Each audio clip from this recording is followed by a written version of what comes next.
My great fellow Americans, earlier today, on the eve of the Thanksgiving holiday, 2 members of the National Guard serving in Washington, D.C., were shot at point-blank range in a monstrous ambush-style attack just steps away from the White House. They had been deputized as part of the most successful public safety and national security mission in the history of our nation's capital, the D.C. Safe and Beautiful Task Force, which has achieved an unprecedented reduction in violent crime and crimes of all type. This heinous assault was an act of evil, an act of hatred, and an act of terror.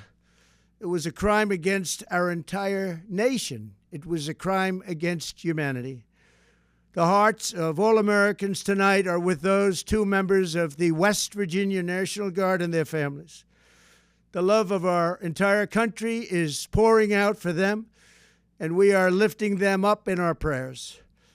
As we are filled with anguish and grief for those who were shot, we're also filled with righteous anger and ferocious resolve.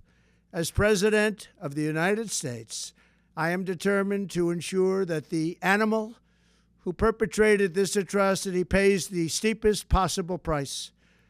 I can report tonight that, based on the best available information, the Department of Homeland Security is confident that the suspect in custody is a foreigner who entered our country from Afghanistan, a hellhole on earth. He was flown in by the Biden administration in September 2021 on those infamous flights that everybody was talking about. Nobody knew who was coming in. Nobody knew anything about it.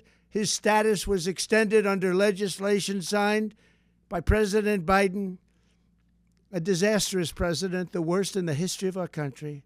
We're not going to put up with these kind of assaults on law and order by people who shouldn't even be in our country. We must now re-examine every single alien who has entered our country from Afghanistan under Biden, and we must take all necessary measures to ensure the removal of any alien from any country who does not belong here or add benefit to our country.